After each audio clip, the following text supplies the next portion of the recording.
Rocket Ranger, the 21st century needs you.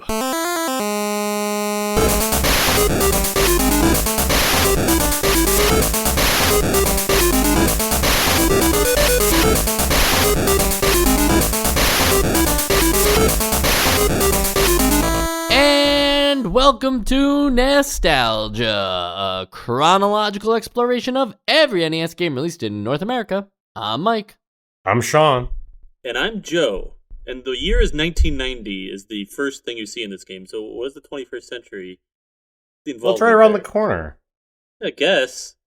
There's going to be a lot of questions like that, right, though? Like, as we continue to explore this game, we're going to have a lot of time period questions, yeah?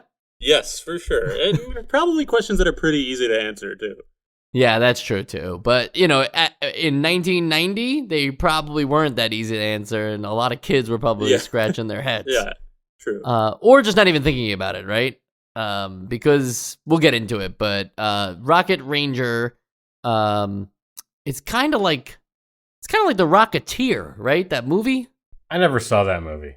But just even look at the pose of the box and everything, and like the pose on the Rocketeer, do it on your own time, your own homework. I'm not saying that there's like a plot similarity. I guess I'm just thinking like CinemaWare, which is the company that made this game, made a lot of games that like were also inspired by different movie genres. And so I wouldn't be surprised if like, yeah, this is like a science fiction war drama game, but like I wouldn't be surprised if it also was just we saw The Rocketeer and decided to make this because of how cool that was.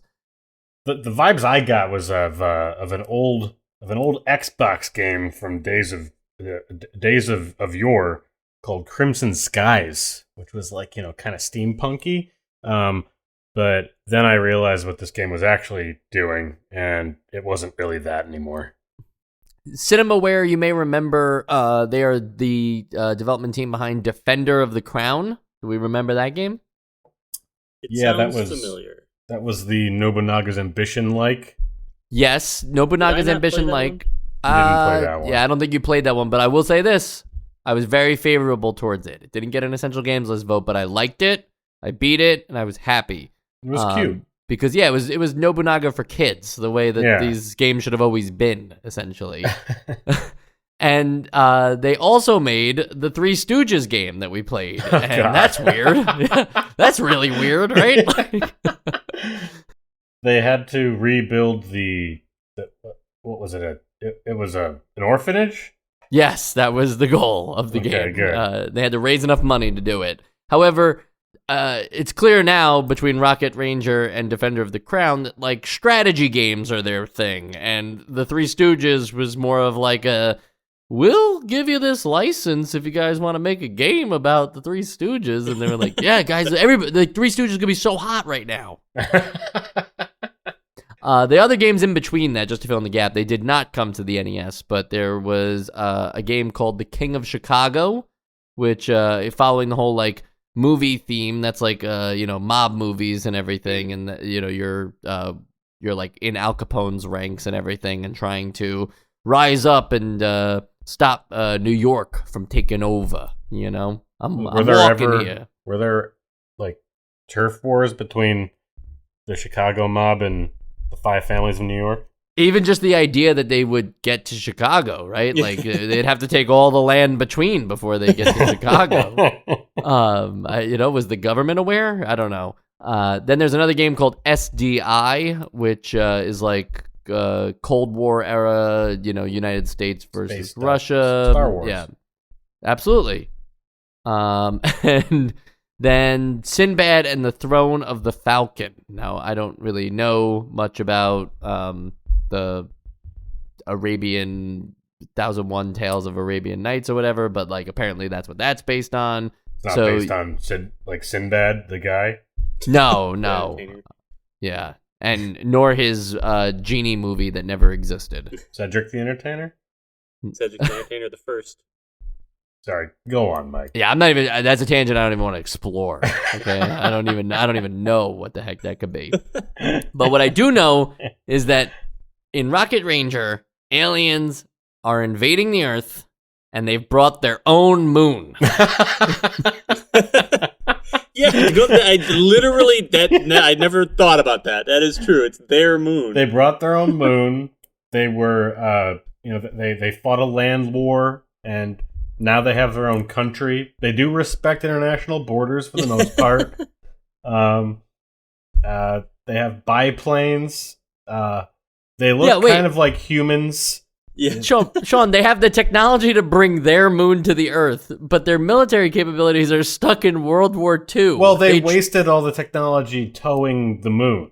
Yeah. So you don't think that they traveled through space on Zeppelins? They just took the Zeppelins that were available on Earth? Well, they held them on the moon. Like, they built all the Zeppelins, they just hung out on the moon, and then they tugged the moon to our, solar system, and then they prime shipped the Zeppelins onto Earth, where they established their nation state. I think they were just the Nazis. Oh, yeah. It could just be the Nazis. Could just be that this is a censored game, and it was actually Nazi Germany all along, which would have been a great twist, honestly, right? Like, if the aliens were just the Nazis. Like... Nazi Germany pretending to be an alien invasion, and they went way overboard with this plan. Well, yeah, they figured it's like, they failed the first time, now they have to, go to outer space, come back, and it's like, nope, it was just...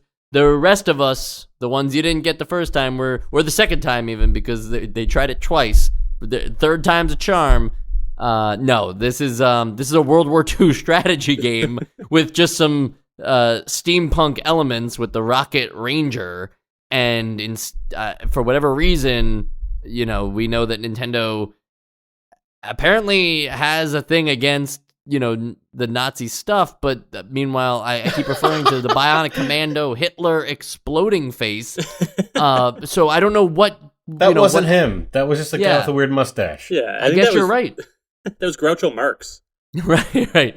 So this is a censored game, and the original version was on the Amiga, but it's still so it's science fiction, but does it lose the steampunk, or does the steampunk stay? Is there a word for steampunk, but in the space race? Was it steampunk? Was that well, I figured the Rocket Ranger himself, running on the I'd say that this is a mix between, as somebody that dabbles in the punk genres, I'd say this is a cross between steampunk and diesel punk.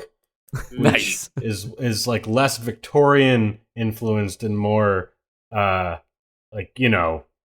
War influenced. I gotcha. See, from me, just playing it with the sprite on screen, he just I know that he's running off of this fuel, so it's a little different. But he looks so like Cyberman, he looks so futuristic compared to it's also kind of game. ray gun gothic stuff. It's got a lot of weird influences that we have weird genre names for.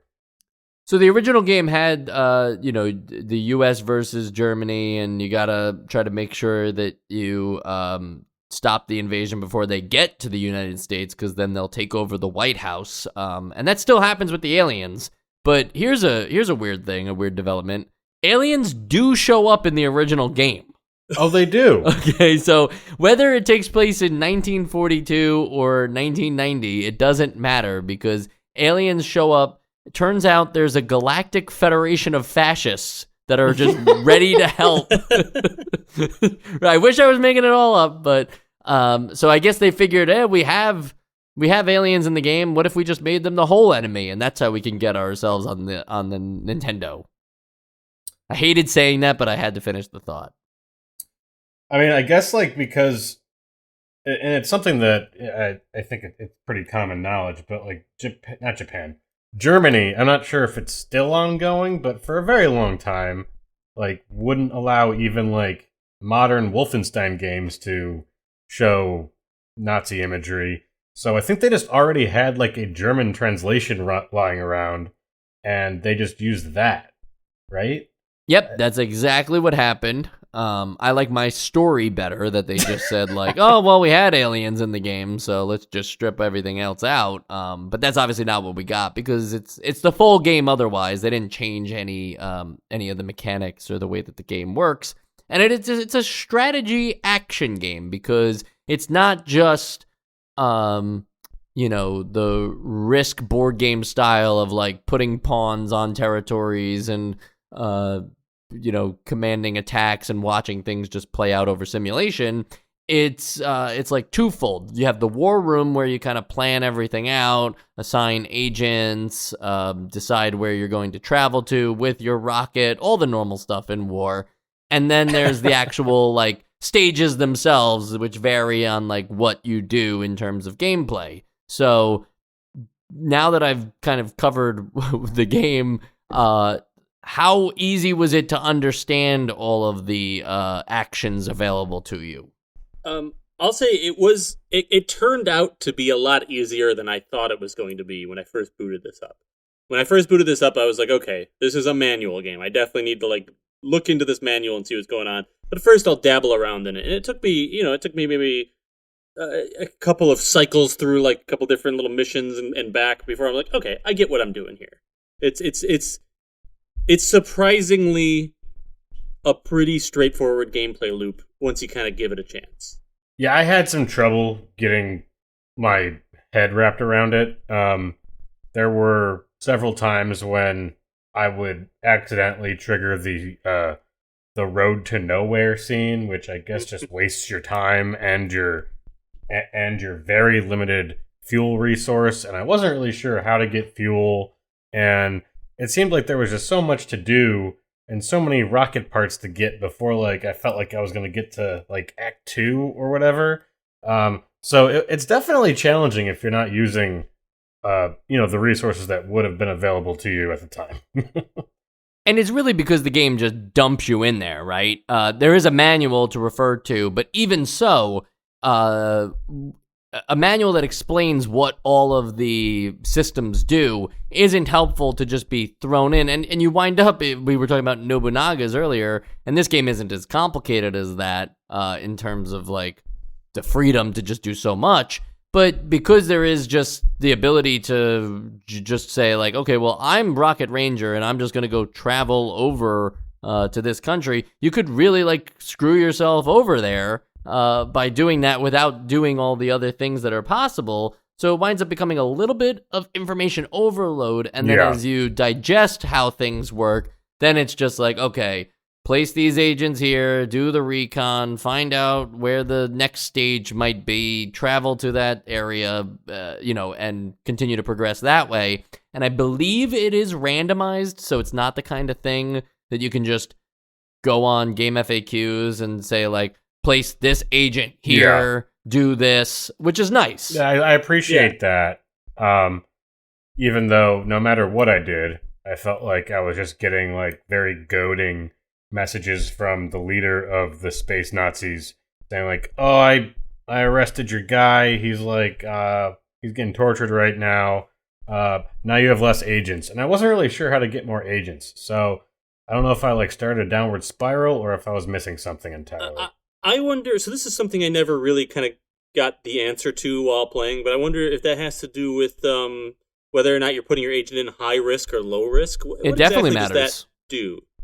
It just, as far as I know, right, if they are in high risk cover, then they are able to potentially gain more information or quickly. Yeah, quickly.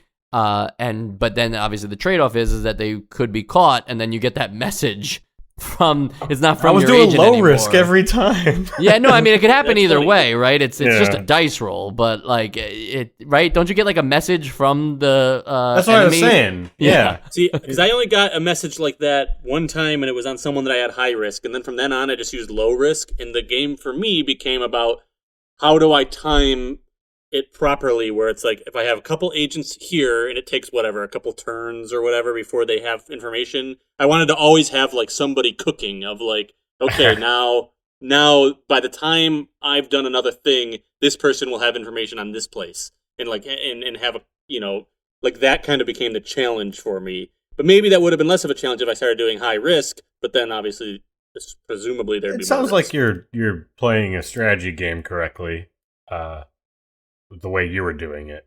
Yeah, thank you. And I'm not sure if you can get more agents. I didn't see that covered in the manual, and I certainly never found any. So I don't know if you can get more agents. That's a good question, Joe. Any answers on that? I didn't get any more agents. Through my Right. Okay. So that's why you might as well just always run low risk. But Right. yes, it's confirmed that it is just the amount of time that it takes them to get that information over to you. So let's start there, right? Because in the war room, you have the world map, and it shows you who controls what territories. You're chilling over in the United States. Turns out, don't chill over there too long, because if you stay there for more than a year, you will be arrested on charges of cowardice, which is just funny in itself. But I like, never had that happen. That's funny. Yeah. Neither. don't do that. It is funny. I just wanted to see, and unfortunately, there's no like additional scene of like you in cuffs or something, like the Rocket Ranger in cuffs. It's just a text box that tells you the game's over and that you failed to act when your country needed you most. But we have those agents. They are placed, but you don't have to keep them there. You can move them to other areas and choose, like, again, the risk stuff and what information they currently have available. But as much as the game is a territory control game, it also winds up being a resource management game. You need what is referred to in the game as Lunarium, which is what your Rocket Ranger rocket runs on. But you need that for more than just the rockets. You need the rocket lab to keep track of what pieces you're missing, the fuel depot to transfer these lunariums, and then the takeoff to other destinations requires a certain amount of lunarium, or else you can't get to the next location, which is the only other way I think of to travel is the SOS, which can return you back to the United States. I think it's like a one-way back Right. to home base free. Like it's free, right? Yep. Yeah. But there's only so much that you start with, and it's like it takes a while to get more. So you have to be really like good or lucky to even be able to like not soft lock yourself. Yeah, and soft locking was something that I wanted to like. I wasn't sure. I wanted to ask you guys because I wasn't sure if like I was missing something on how to get out of this. But my first playthrough, I effectively soft locked myself, where it's like, okay, I'm stranded. I don't have fuel, and I can't leave this place. I don't have enough fuel. And I was like, there must be some way to do it. I eventually just started the game over and like with a little bit of a better understanding and did a little better the next time. But like, yeah, are you just like screwed? I mean, yeah, I can SOS back home, and then I still don't have any fuel, so I still can't go If you're out of anywhere. agents, if you're out of fuel, then you like, and it doesn't say like, oh, we're gonna stop you here. Like it'll let you keep playing. It's weird. There's no game over. It's just like, yeah, you're here. You're stuck. Yeah, I guess the only thing you can do is just continue to fast forward the months until you lose, until they get to the United States, which is weird, but probably preferable than having some kind of game over screen. Well, I think if you're in a truly unwinnable situation, I think that should count as a fail state instead of possibly wasting your time. Yeah. Or forcing a restart, like a physical restart. Yeah, there not being a fail state makes me think, okay, there's something I can do. Yeah. I don't want to quit. Like, I still think there's something I can do, so I'm still just like, sitting there. And maybe I'm just not fully understanding the game, and maybe there are things you can do. Yeah. But I didn't understand the game well enough. Could be, well, for sure. I am trying to think of that next thing you could do, and I don't think I have the answer. But I think that proves that even after spending some time with the game, and granted, we didn't spend hours and hours with the game, but after spending some time with the game, it still is hard to get a grasp on, like, especially with the resources. That's why I was saying it's more of a resource management game than a territory control game, because I'm just trying to think about, like, do I even have enough Lunarium to get to the next the next objective? Exactly. Yeah. Also, I wanted to circle back to something you mentioned, Mike, about the the different. You mentioned like the war room, the fuel depot, the rocket lab, and like kind of the way you described it, I felt made it sound like there is like a lot of things to do with this fuel, and there's a lot. I did feel like some of these like home base things were like kind of overinflated to me. It looks like a lot of things, but like the war room is important. You go there, you can assign agents to places, you can tell people what to do. The fuel depot, I mean, yeah, you have your reservoir of fuel, and you can allocate that to your jetpack or to your spaceship. You don't need the spaceship until the very last minute. Just put it all in your jetpack all the time. Like, the fuel depot thing almost doesn't even need to exist. Like, it could just be in my jetpack. Then the rocket lab, literally, you click on it, it just says, hey, this is what you got to do. Like, it's like I'm expecting, like, the rocket lab, I'm going to go there, I'm going to, like, have some exposition with, I mean, this game is no stranger to exposition.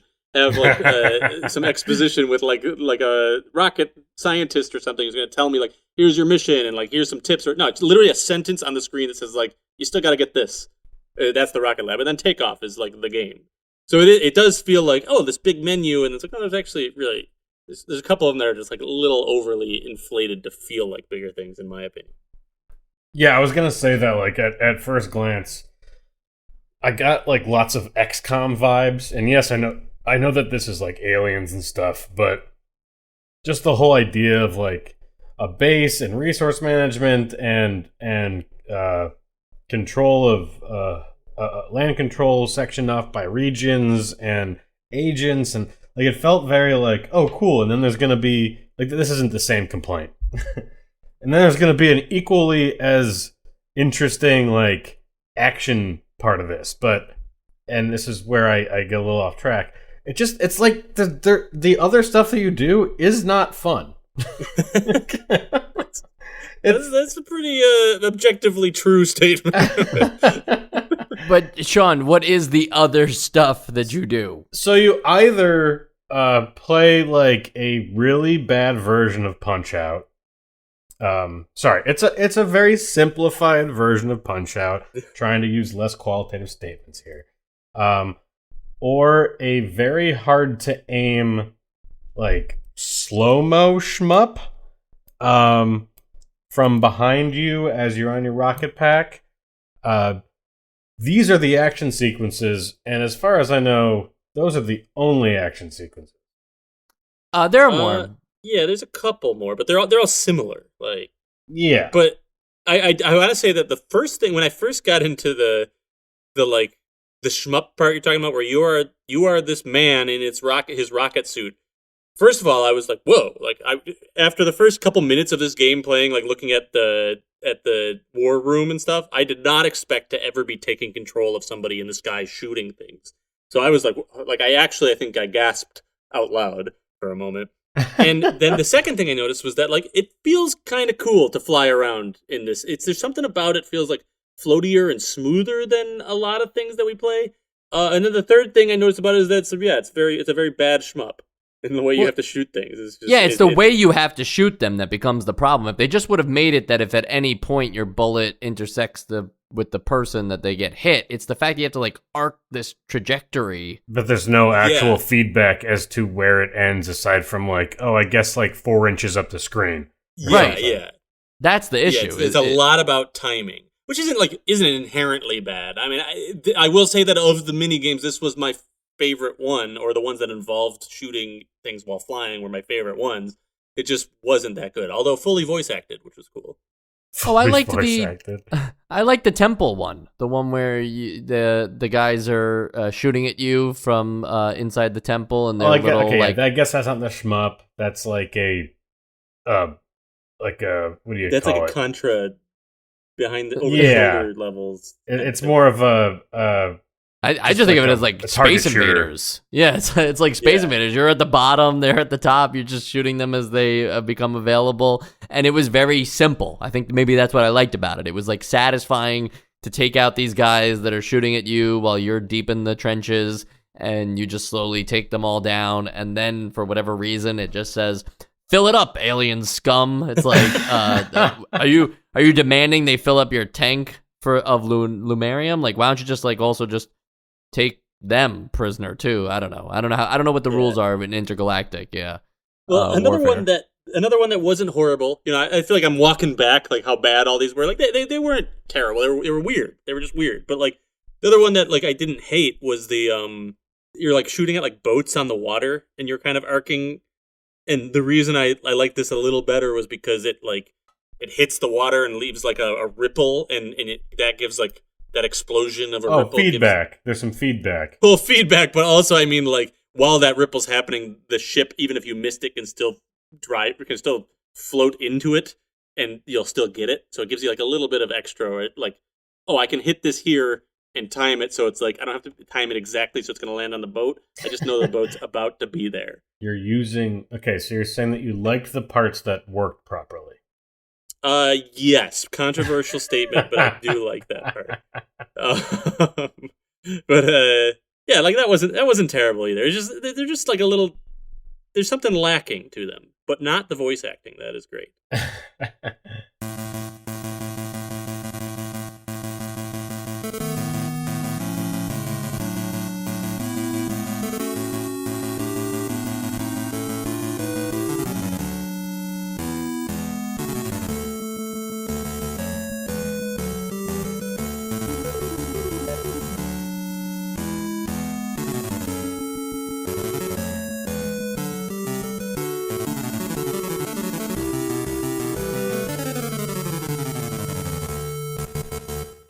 But it's weird that they're saying that they're aliens and they're humans, right? Like, I mean, I'm sure that aliens can be bipedal, but like they look exactly They're like Star us. Trek.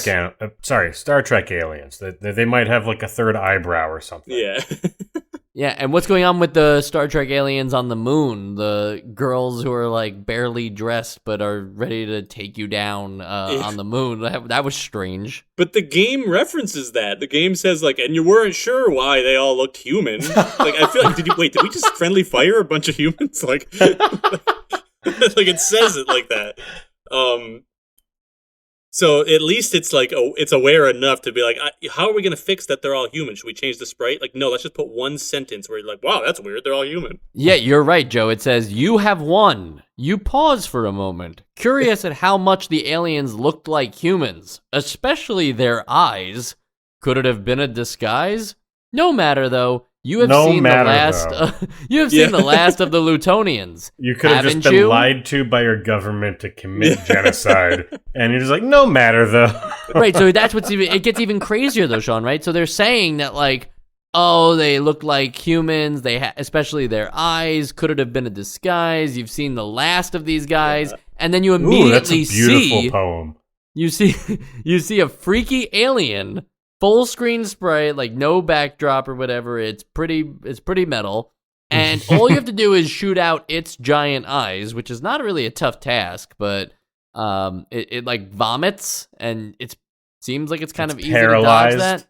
But it does move its eyes, so that's a little bit annoying. But you hit those eyes. What do you have to say about its size? The size of its eyes are a nice prize. Surprise. There you go. Thank you. But what I meant to say is that, like, so that confirms that the aliens do look different than the humans that you've been firing at all game. Well, no, he alluded to it being a disguise. They can't. This guy's gigantic. They can't disguise themselves like that. That's true. Also, this is the first ever NES jump scare that there's been in any of our games. I mean, this thing, it was just like, oh, no matter, I guess you beat the game, and then it's like, it literally makes like a noise like that, this giant, creepy-ass thing on a red background. Like, and it's actually a pretty creepy-looking sprite, just is there, like, with a loud noise. So, and you're like, oh my god, I gotta fight more?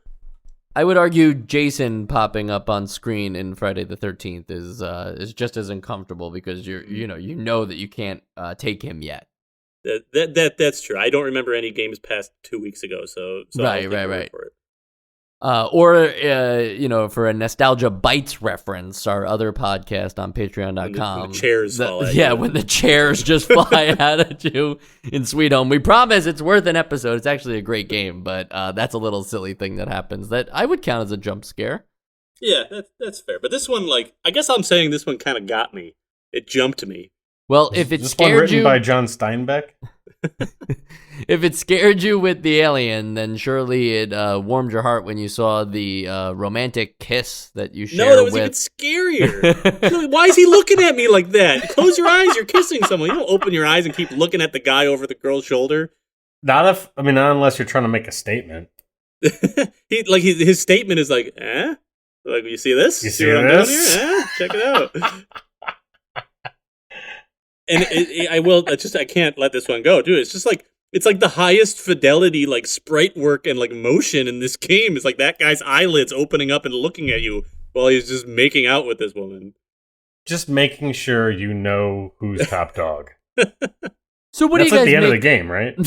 Well, yeah, it's the end of the game. It's the very end of the game. But I was going to ask, what does that make of the actual adventure, right? I didn't beat the game, so I found this out after the fact. But I mean, the actual adventure of or even the juxtaposition between the war room and the strategy parts, and then them trying to, introduce more traditional video game elements with the shooter stages and the hand-to-hand combat and stuff. Like, do you think that they are telling, even if it is repetitive, they're telling a story worth adventuring for?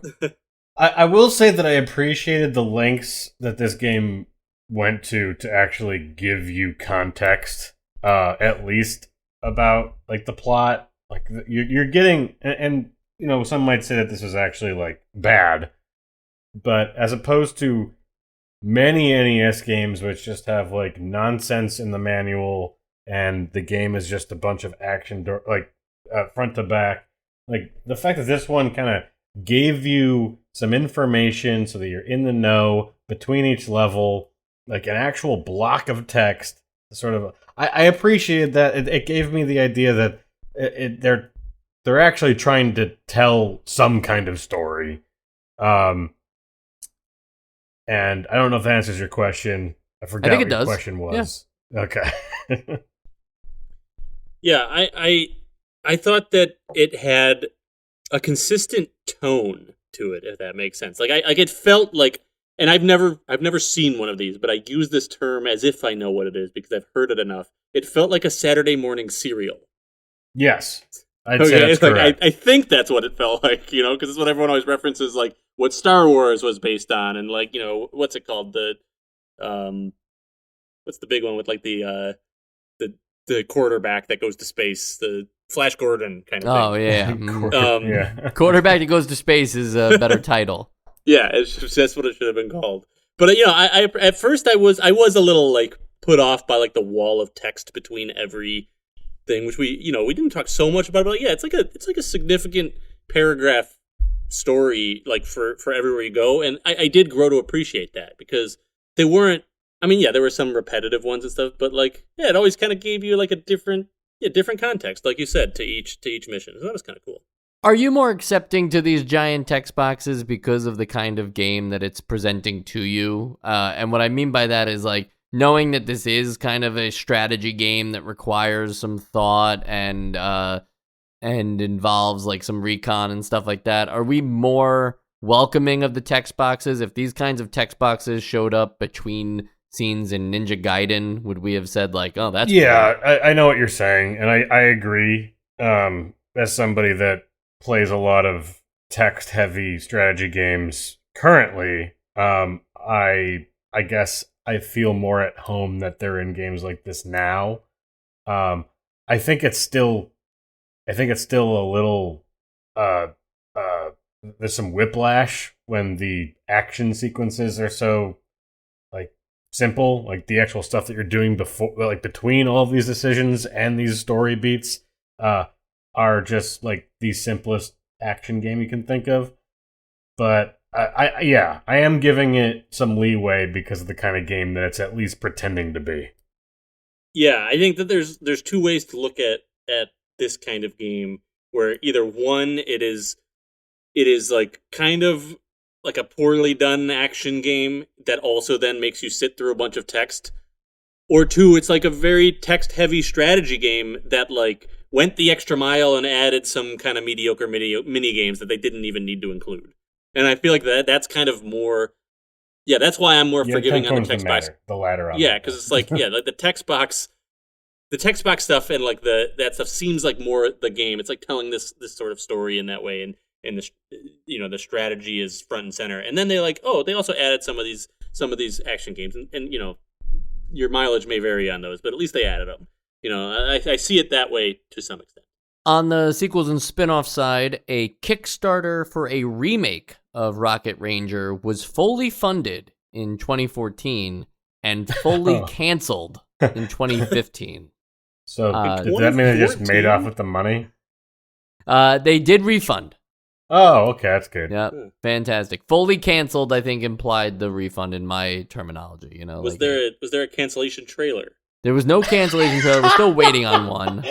For those of you that don't know, Joe and I wish that somebody would cancel a game at E3, and now that E3's gone, we'll just have to hope that somebody else just does it on YouTube or something, wherever we go next. I want a press event with a long, beautiful trailer at the game, and then at the end it says whatever, The Last Guardian canceled underneath. Yeah, maybe somebody, one of our listeners, can help me out with this. I had a recollection. It was probably a fever dream of them doing this with the Final Fantasy 15 DLC that they announced in a trailer that they were canceling the remainder of the DLC, but still gonna do episode Arden or whatever it was. If anybody can find that for me, really appreciate it. Probably doesn't exist though, so don't spend too much time. Also on the sequels and spin-off side, it's worth mentioning that this was a computer game. I mentioned that originally it was all Nazi Germany stuff. That was on the Amiga version of the game, but this thing got a ton of ports elsewhere, and everything I've read says play the computer versions, don't play this NES version. So not sure how much more improved it is, if it's just a graphical difference, if it makes sense to play with a mouse and keyboard. I don't know. Did they even have mouse back then? Yes. Mice? Yeah. On the Amiga was I don't even know what the Amiga was. I mean, I don't know about the Amiga, but I mean, mice were a pretty standard. The Amiga had mice, so that ends that discussion. Okay. Never owned one, but it has 3,000 games on it, so I'm gonna have to explore that library eventually. You notice how many times we say things were on the Amiga and got ported over to the NES, but what do you guys really know about the Amiga? I don't even more know European how many times than we've American. said Yeah. You don't even know how many times he said that is a good one. Amiga is Commodore though, and when I think of the Commodore, I guess I should be thinking of the Amiga. No, I think of the 64. Right. Okay. Cool. That's what I was gonna say. But actually, I was gonna say I think of the calculators from Commodore. You had a Commodore calculator? Big fan of the SR4190R. That's pretty awesome. Okay, and then Malibu Comics. No, tell me more about it. No. Malibu Comics published 5 issues of a comic based on Rocket Ranger in 1991. So a little bit further away from the original release of the game, but close to the NES one. Unfortunately, it was only 5 issues, never finished, and ends on a cliffhanger. So, is this based off of something? Is this a video game version of a comic book already? No, I think what I was saying was I think they were stealing from the Rocketeer, but it's okay. Rocket Ranger itself doesn't exist from anything, and Malibu Comics isn't, it's not exactly one of the premier comic publishers. It's not Marvel. Yeah, it's no Marvel. But Malibu Comics, yeah, let's see. Are they still around? Nah. No, they're not. We're done with that. Pick it up with the Essential Games list. I wouldn't say Rocket Ranger is a no because it's hard to grasp. You can understand it and probably get even better than we did at it with enough time. And I worry that if you really learned it, you could eventually just brute force it too and figure out the best use for the agents and getting through the game faster and how to acquire the most Lunarium. And maybe that's fun, but half the adventure here was kind of just fussing around with the agents, watching them get slowly killed off, losing my resources, realizing I was going to be stranded in a foreign country, calling SOS to the States, only to find out that they've been taken over by the aliens. And you see those 2 tanks and the Lunarium symbol, which is totally not in any way a reference to Nazi Germany. It's not really. It's a Lutonia. Yeah. Not Lunarium. Lutonian. Yeah, Lunarium's what we use. Yes, Got it. yes. totally not something that I confused in the game while I was playing. I definitely knew which was which. And I also know my vote here, and it is a no, but it's mostly because the strategy side was, I don't want to say lacking, but to Joe's point, it made it seem like there was a lot to do, and then once you figured it out, you realized there was actually a lot you couldn't do, and you were essentially using this as like a metal detector to find out where the game was, and then when you found the game, it wasn't all that interesting. So, Rocket Ranger, you're a no. Sean? Yeah, I mean, it definitely knew what buttons to press to get me interested. Like, if I met this game in a bar, they'd catch my eyes. Because I'm big on XCOM, I'm big on, like, grand strategy, and then what I was met with was, I mean, and I play Paradox games. I know when things are kind of stupidly complex, and you can game it, and you can lose all your progress because of some stupid random shit. But like it was a combination of being bullshit and also not that complex. And so that's it wasn't my cup of tea. So I'd still think it's unique and interesting, but it's not essential. Joe. I really appreciate what this game was trying to do. It is, and I'm not as much into these games, but it is something that I do always like find intriguing. And when I first booted this up, I know it's a little bit of a leap, but like I was starting to think of like Sid Meier's Pirates. Yeah, where, like it's like that kind of like what I was expecting, at least, was that kind of like, oh, I'm like building myself in this game, and I'm like sort of traveling and like finding these new little mini games that happen and everything. But you're really not building much in this game, like as far as like your own strategy. You're doing that one gameplay. The strategy side of it does not get very deep. And I know I said that like the gameplay, like the action gameplay stuff, could just be there to like complement or to add to the strategy side of it. But with the strategy side not getting very deep and the action gameplay stuff being mediocre to downright bad when it comes to like the fist fights and stuff, which are just bad and long. Nothing about it like really met the expectation that I initially had, and I guess I ended up coming to the conclusion that like in a world and on a system where I've played Sid Meier's Pirates, this game feels like very behind it. So overall, not that it has to be like that game, but just overall, it didn't blow me away. So I'm gonna say no. Keep trying. Okay, keep trying. I like that. Tell Cinemaware, who did I mention that they will go bankrupt next year, 1991, not 2020, not 2025. I was about to. You're like playing the stock market. Yeah. Did I mention, by the way? No, I just think that's funny because I had it in my nose at the very top and I didn't put it in there. But like that just shows you the journey that they had. That it's 1990 and they're releasing Rocket Ranger on the NES, and next year they won't be a company. That's rough. Poor cats.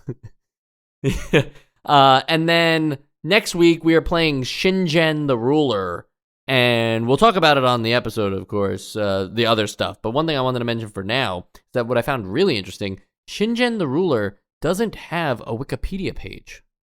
Whoa. Like, that's not normal for these. Like, Rad Racer 2 was a stub on Rad Racer. I don't think they call them a stub. It's a section. Rad Racer 2 was a section on the Rad Racer Wikipedia, which I thought was like, okay, fine, enough. But to not even have a page, I was like, should we be playing this game? Was it officially released?